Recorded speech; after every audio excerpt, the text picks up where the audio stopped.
Hey guys, it's Sohi here. Today I want to go over the topic of how to know when you're done with fat loss. Now, it may seem like a pretty straightforward, obvious question, but for a lot of clients and a lot of people, it's not quite as simple as just, okay, now I'm done, or just keep going. So today I want to go over 5 different ways to tell when you're done with fat loss. The first method is the most obvious and the most easily defined. It's when you know you're done with fat loss when you reach your goal date. You have an end date. You just finished a 20-week competition prep and you stepped on stage. That's the end of your fat loss. Or maybe you were getting ready for a photo shoot, maybe you had a wedding or a vacation, some other big event to prepare for. So there's a clearly defined timeline. Once you reach that goal, you're done. Another way to tell is when you wake up one day, or maybe you're taking progress pictures and you look at yourself in the mirror and you decide, okay, I've reached my goal look. This is the look that I want to attain. I have achieved that. Now I'm done. The second way to tell when you're done with fat loss is if you simply, maybe you're not where you want to be yet aesthetically. Maybe you look in the mirror and you think you have more body fat to lose, but from a fitness program standpoint, you don't have any more wiggle room to cut more calories, and or you cannot afford to add in more exercise than you're already doing. Maybe you have time constraints that necessarily limit you from how much time you can spend in the gym, or you've already maxed out. You're already doing maybe an hour or 2 of cardio a day, and you're strength training 4 or 5 days a week. You're already at your limit. It just does not make sense to add in more.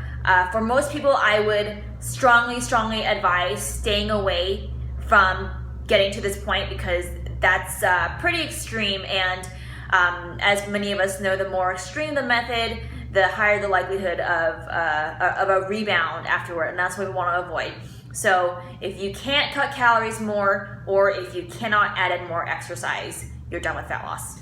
Number 3, your adherence is dropping. Now, if you have a sound training and nutrition program, but you find that maybe a month ago your adherence was perfect, but now you're finding that every other day you're falling off track, you're missing workouts more and more, it's a pretty good indication that maybe your motivation to reach your goal is decreasing, and or you have depleted your willpower. And this actually can be related to the second point.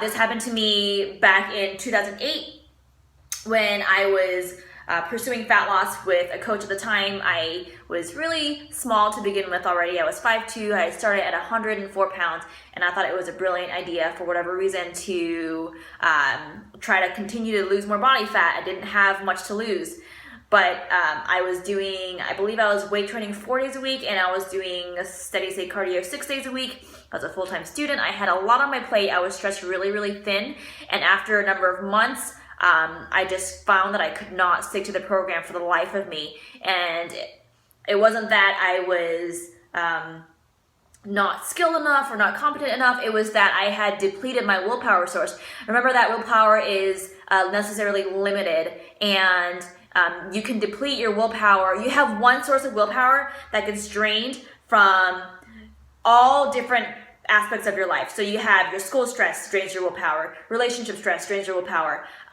diet stress drains your willpower, all from the same source. So the more priorities you have on your plate and the more stressed thin you are, the less self-control and the less willpower you have left to devote to adhering to your freaking program.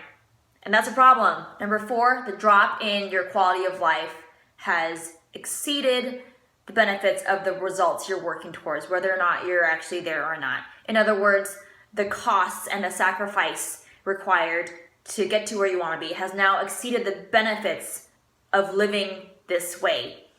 This is the reason why a lot of people choose to stay lean enough year-round rather than ripped to shreds and sporting a 6-pack or an 8-pack, because you have to put in an increasing amount of work for decreasing return, for less and less return.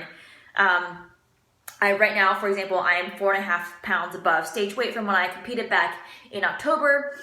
For me, it doesn't seem like a lot of weight, but for me to shed that much body fat would require a lot of work, cutting calories, that I don't want to do. I like how I feel right now. I feel I look good enough for me. I am lean enough for me. I am eating ample calories, and I love my quality of life. So to me, it's just not worth it. And lastly, priorities change. Sometimes you come to this realization on your own. Sometimes it takes other people or perhaps your coach to bring your attention to the fact that, hey, you're actually not making fat loss a priority in your life anymore. And maybe you don't even know, you haven't even noticed. Maybe you realize, you're a full-time student and you're busy studying for finals.